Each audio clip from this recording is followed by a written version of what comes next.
So over the holidays, I went up to Savannah and back with a couple motorcycling buddies. And as it turns out, that generated a lot of questions about my Zero SRF and EVing in general. So rather than try to answer the questions I got on Facebook and YouTube, I thought what I'd do is just make a quick video and go ahead and try to answer some of those questions that came up. So one of them from, in fact, I'm not going to bother to go through names, but one question I got, and I got it more than once, was how long did I charge at each stop? Well, the stops vary, and what I always try to do is plan my stops with different activities pre-planned. So the key to being an EV motorcyclist is planning. So first off, to directly answer the question, I didn't actually time how long every charge was, but I would say the longest charge probably was about an hour and 20 minutes. For that leg of the journey, I'd gone from Jacksonville, Florida to Brunswick. And what I did, I charged at a nearby motel that welcomed all EVs, and have a Tesla adapter, which I'll put a little B-roll in there so you can see what it looks like. And I plugged in, and my buddies and I, we went and got breakfast at the Waffle House across the street. And then once that breakfast was done, we came out, and I'd say we probably had another 10 minutes to wait until the bike was fully charged. So from there, we really got cranking. We went up US 17, the back roads, and we ended up at a peach farm that had a charge point station. And so we spent about, roughly 15 minutes. From there, we went to downtown Savannah, and we parked in a city garage, and it had 4 charging stalls where charging was indeed included with the cost of the parking. So that session ended up being free as well.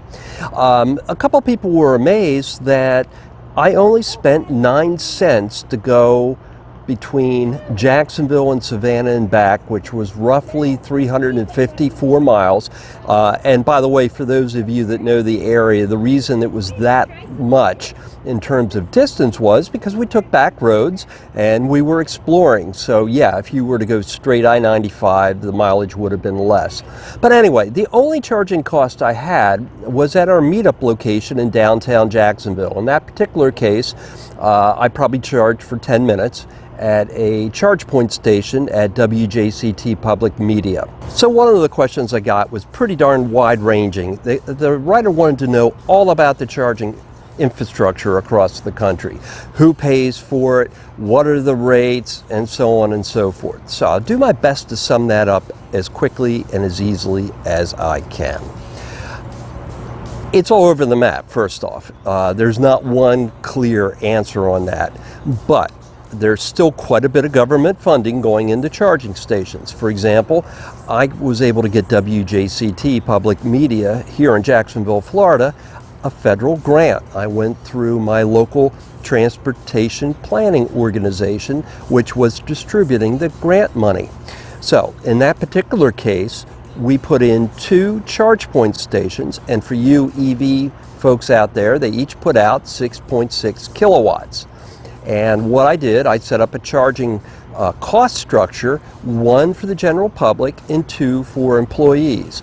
In the case of employees, we gave them the power at wholesale, our cost. In the case of the general public, there is a markup.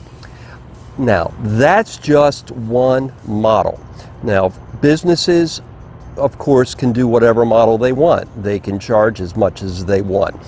But at this point, charging stations, when you're talking about level 2, still tend to be very cost effective, if not free.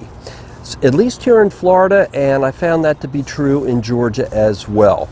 Many hotels and businesses will offer charging as an amenity to lure customers, and they won't actually charge for the power. Now, again, I'm talking level 2 here. So what's level 2 for a car? Again, it all depends on the car, just like some cars get 14 miles to the gallon, while others get 40 miles to the gallon. But roughly figure about 25 miles of charge per hour on a level 2 charger. In general, level 3 DC charging costs more than gasoline. For example, we spent $4.60 for 10 kilowatts at an Ormond Beach, Florida Electrify America station. To put that into perspective, by the EPA's definition, 33.7 kilowatts is equivalent to 1 gallon of gas in terms of energy.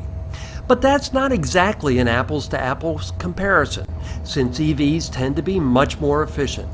Using our Mini Cooper SE as an example, the EPA estimates it gets the equivalent of 108 miles per gallon, compared to a Mini Cooper S, which gets 30 miles per gallon. The EPA estimates the gas Mini's fuel costs over the course of a year at more than triple the EV's fueling cost at $2,000 versus $600. The thing to remember about EV charging is if you need the fastest charging speeds, it will cost more, which most people aren't going to need unless they're going on a long road trip with multiple fueling stops in a day. Now, as far as the funding, in the case of Electrify America, that was all funded by Volkswagen. It was sort of their penance for the Dieselgate emissions scandal they had several years ago. Basically, they agreed to build out a charging infrastructure network at their cost to go ahead and make amends for Dieselgate. There's also a lot of federal money that's going to be coming online now that the Biden infrastructure plan has made it through Congress. My Savannah trip also generated a lot of curiosity about the range of my Zero. How far can it go? Well, for this particular trip, I didn't specifically measure distance between charges, but I would guesstimate the longest I rode between charges was about 70 miles. On the way back, I did a lot more interstate riding than I did on the way up. On the way up, other than a short stretch in Georgia, we stuck to side roads for the entirety of the trip, whereas on the way back, we spent a lot more time on the interstate. An interstate is where Zero is going to have the least amount of range. Zero estimates 82 miles per charge at 70 for a 2020 SRF. I found that estimate to be just about right on. I would guesstimate 80 is right about where you're going to end up at 70. Of course, it depends on weather conditions, wind, temperature, all that thing, just like it would in a car. By comparison, the newer motorcycles offer a range of up to 113 miles with a 20.9 kilowatt battery pack. And Energica, which is another motorcycle maker, actually makes a 21.5 kilowatt hour battery pack. So the range is even higher. You know, the technology is improving at such a rapid clip that the range is literally changing, maybe not on a yearly basis, but it's going up certainly every couple years. And when it comes to automobiles, the range is much longer, just like the range is much longer between gasoline motorcycles and automobiles. The newest Lucid, for example, has a range of just over 500 miles, and Tesla's Model S can break 400 miles of range on a charge. Stan and Steven and others that wrote in, I hope I sort of answered your questions. If I didn't, just ask me in the YouTube comments below this video or in the link in the post at evrider.tv, and I'll certainly do my best to answer any questions that are still on the table that I didn't already answer. And actually, you know what? There is one more question I remember getting. I was asked, I believe it was by Steven, about my charging speed, but I probably already answered it. But just in case, I have the stock 6 kilowatt charging setup for my Zero.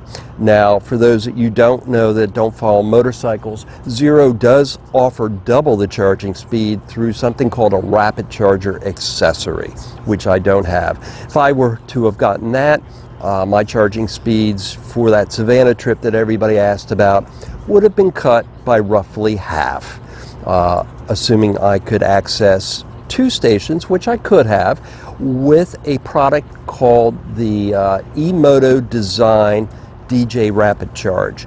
And I did do a story on that, so I'll also go ahead and link that at the end of this video for anybody that's interested in watching it.